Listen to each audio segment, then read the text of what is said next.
Hey, how's it going, people? Welcome back to the channel. Welcome back to more Arsenal transfer news, transfer updates, all that, discussions, opinions from me and stuff about that. First things first, sorry for no video, just I had some family stuff going on, so I had to need to take care of that. Second of all, sun is screwing up my window, so I cannot kind of fix it in a way, and the birds might be singing in the background for quite a bit. But it is what it is. Anyways, today we have quite a bit of news since we didn't do a video yesterday, since we didn't do a video, we are doing video today. It means that some news might overlay, and that is actually kind of better. Not gonna lie, it is kind of better. We're gonna talk about striker situation, defender situation, players coming in, going out.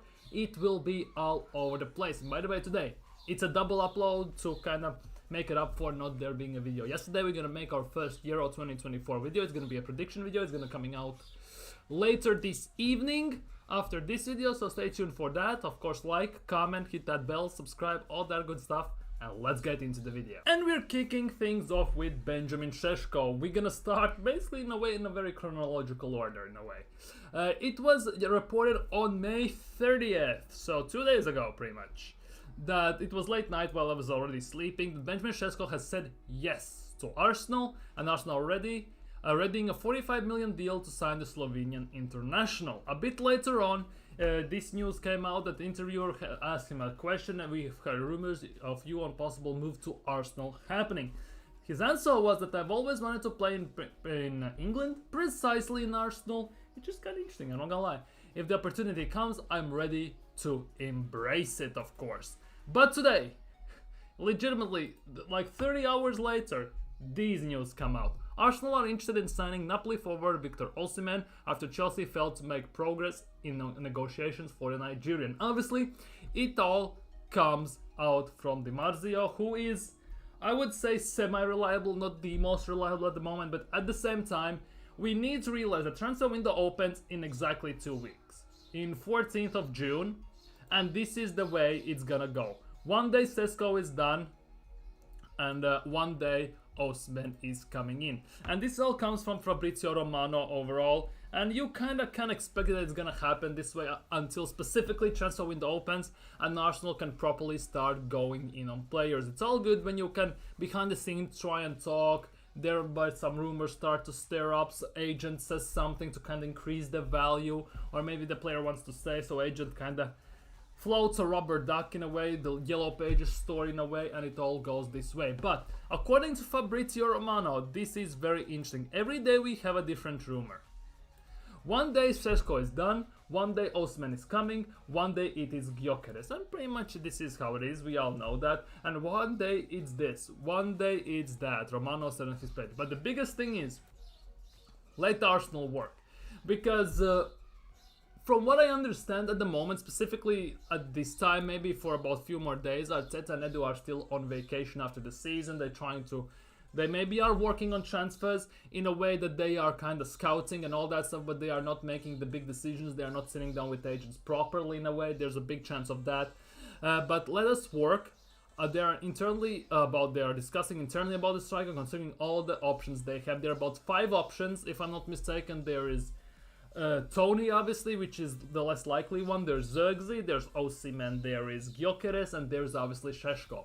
There are 5 options. Allegedly, according to rumors, Šeško is the #1 target.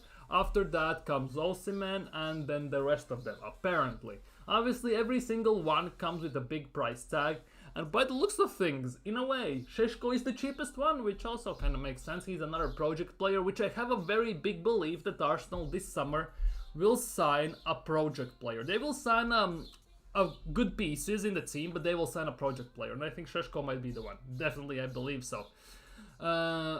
And here it is. Despite the speculation, Arsenal yet to finalize any decisions. And this is the big thing, because people are saying Šeško has said yes, Osimhen will come, Gyökeres, Tony, and all that stuff. But at the end of the day, according to Fabrizio Romano, Arsenal are yet to finalize any decision regarding Osimhen, Šeško, or any other striker, which in a way is good news, which kind of can put an end to this speculation that already player has said yes. Because if there isn't anything to finalize, it's not done. Until Fabrizio Romano, maybe David Ornstein, and pretty much those are the 2 ones you can actually properly believe, in a way, because they're the 2 biggest ones. Until they say done deal, here we go, nothing is gonna happen. Definitely. And Romano reassured fans that the verdict will be reached soon, but emphasized that the need for patience. Basically, this is something a Declan Rice situation. It will take a long time with everything to unfold. In the end, it will be a week of negotiations, and then it will be done deal. Basically, we need to brace ourselves for a very long transfer window in terms of strikers.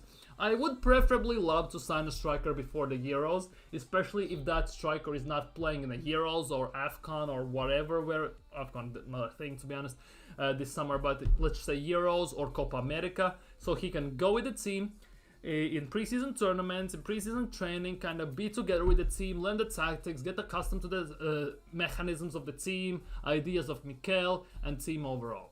Straight up. So nothing more, nothing less. So striker department is a big focus from what we can see, but it will be a long wait, I guess. Next news on the agenda is that Vincent Kompany apparently wants an Arsenal player in Bayern Munich team. He just signed a deal with Bayern Munich, becoming their head coach. And apparently, which comes like a music to my ears, he wants Alexander Zinchenko.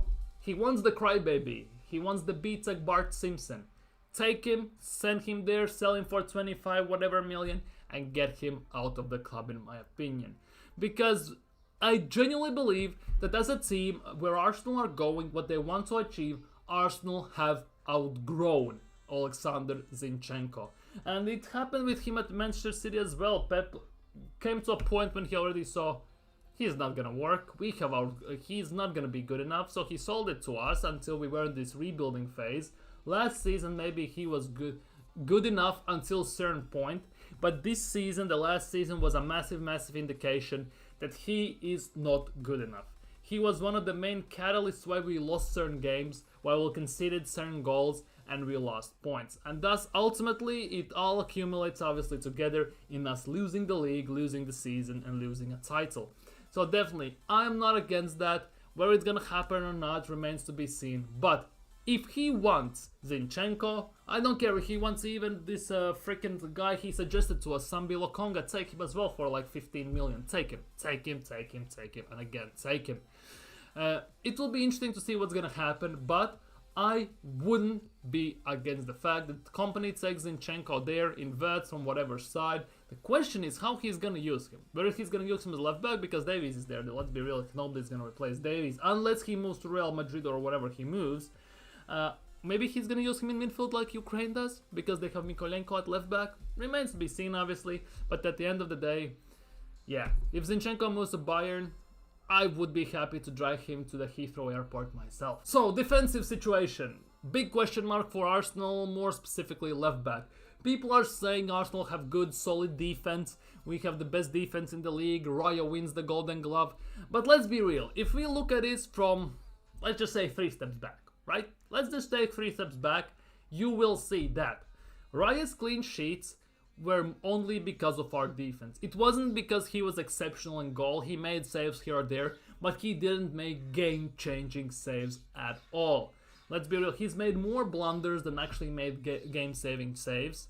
That's the first one. Second of all, biggest reason why we have a clean sheet is Ben White, Saliba, Declan Rice, and Gabriel. Left back position is a Mickey Mouse situation where we swap players like socks. Then we have Zinchenko, then we have Kiwior, then we have Tomiyasu. At some point we had Timber, of course, at the beginning of the season. So it is all over the place. We have used more players in that situation, in that position, than anyone has ever imagined. So Arsenal are definitely looking at that situation to improve that side. We looked at Kadioglu. Apparently the bid was rejected. Haven't heard anything since, but how would you know that the bid was actually there? Let's be real. Same goes for Hatzov from Ajax. We were linked with him. What's gonna happen with that? Nobody knows. And now there's another. We apparently joined Chelsea. Chelsea don't like Maatsen, I guess, at left back, who is playing Champions League tonight. And they are looking at signing a Feyenoord left back. Let's see if that comes to life, because that will be a big interesting fact. His name is Hilinshi Hartman. His name is Hilinshi Hartman, another one big prospect from Netherlands, just like Hatzo. Let's see how this goes, because Arsenal tipped for the move. Chelsea already tried to sign him, they failed, and the thing is, he has already had a massive injury, which is not a great thing. At such, he's still young, which in a way comes with two situations. First things first, he kills quickly.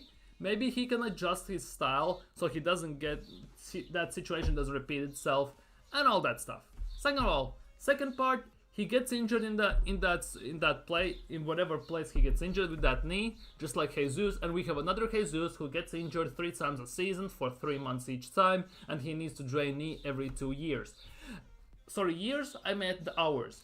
And yeah, that wouldn't be the greatest situation for all, but I definitely believe at all the positions Arsenal need to improve, left back situation is one of the biggest ones. For instance, to be honest, if we look as a team as a whole, left back situation, in a way, is the least worrying side of Arsenal. I'm more worried about striker department, midfield if Partey leaves specifically, and in general, the midfield for Partey replacement and a backup for Bukayo Saka, preferably for Odegaard as well. Because defensively, we already did our job. We have like 3-4 players who can play at left back. Either or, it's not an ideal situation because it's a mix and match type of thing. Basically, you get what you get and you don't get upset in a way. Our defense was best in the league and you cannot knock that. So that is kind of least of our worries at the moment. I would definitely believe that we can afford to maybe sign a player like Hato, player like this Kandash Hartman or whatever, Kandashanan Hartman, and go from there. I think more eager and more immediate situations we need to address is that striker position, 6th position where we need to replace Thomas Partey because we still don't know if he's gonna leave or stay. And in a way we need to have backups for Saka and Odegaard more importantly because Saka has no backup, Odegaard has no backup. And if they both get injured, either one of them, we are instantly screwed. Yes, we can get away for about 2-3 games, maybe 4, especially if there are not big games back to back. But let's just say we are in Champions League quarterfinals. We need to play, let's imagine a team, Inter Milan in quarterfinals of Champions League. Then before that we have to play Man City, and game after that we have Chelsea, and then game after that we have the second leg again against Inter, and then we have to play, for example, a tough team Arsenal has to play. Spurs, for example, North London derby. And then when you have to play all those games without Bukayo Saka or Martin Odegaard, we're screwed. That's the biggest thing, so we need to sign proper replacements anyway. But at the moment, signing a left back, I don't think it's the biggest thing on the agenda for Arsenal, but definitely a thing we need to do. Who it's gonna be still remains to be seen. And the last one for today, Jakub Kiwior. Allegedly, according to rumors, AC Milan have made Jakub Kiwior their priority this summer. Arsenal refused to let Kiwior go in January. Yes, there was interest for Kiwior, I remember that. But it looks like the Italian club might take charge in the coming weeks. Arsenal are yet to reveal if they are willing to let Kiwior leave this summer or not. Obviously, it makes sense because we need players, because Kiwior is also one of the players we play at left back. So that could also be an indication that we will sign a left back, because we haven't seen Kiwior as much at center back. We signed him at center back at the time we conceded a goal while he was tying his shoes in the middle of opposing team's attack. Thumbs up for that. And most of the time we have seen him at left back because he didn't play center back. Rob Holding played center back last year when Saliba was injured. So definitely that kind of shows that he is more seen as a left back. And when he got good spells since the Liverpool game until like Champions League, Aston Villa game, and he got cooked by Bailey. Then Tomiyasu came in. We did somewhat good, and Kiwior didn't see a daylight at left back once again, ever again. So definitely, I already in the beginning of the transfer window after the end of the season, there were rumors that Kiwior might be the dark horse in this transfer market for Arsenal because they are not looking to sell him, but if a good offer comes in, they would be willing to let him go. That was just a rumor. And now with AC Milan just talking about the fact that they might prioritize Kiwior for this summer window, I actually can see this being true. Obviously, since it's an Italian team, they tend to underpay at times for players, so it all remains what we are getting for him. Because if we get the same amount or less for the fact that we sign him for Spezia, I'm not about that. Although, if they increase the amount by like 10 million, all good. I wouldn't mind letting Kiwior go, because letting Kiwior go wouldn't affect us in that much, especially if he's not replacing Saliba or Gabriel. If we get either of them injured, there's Ben White, there is Tomiyasu, and there's Timber who can replace them. So we are in good in coverage in all that department. So losing Kiwior wouldn't be the worst thing, especially if we sign a left back in general. So that definitely, I wouldn't be the biggest issue. All remains to see where it's gonna happen or not, and whether AC Milan's interest is actually real or just another yellow page story. Anyhow, those are the transfer rumors news from me for you today. My thoughts on them and opinions, let me know down in comments below. About the fact, would you let Kiwior go, for example? And would you take either Šeško or Victor Osimhen? Let me know that down in comments below. And interestingly enough, let me know down in comments below also your Champions League predictions. What's gonna happen today? Because I'm gonna watch it, let's be real, you're gonna watch it, and Real Madrid in Champions League era have been in 8 Champions League finals, haven't lost any. So good luck Borussia Dortmund with that. Although in a way, I wouldn't mind seeing Royce leaving Borussia Dortmund on such a high note as of winning a Champions League title. But yeah, anyways, let me know down in comments below what you think. Take care, stay safe, and see you all in the next video. Peace.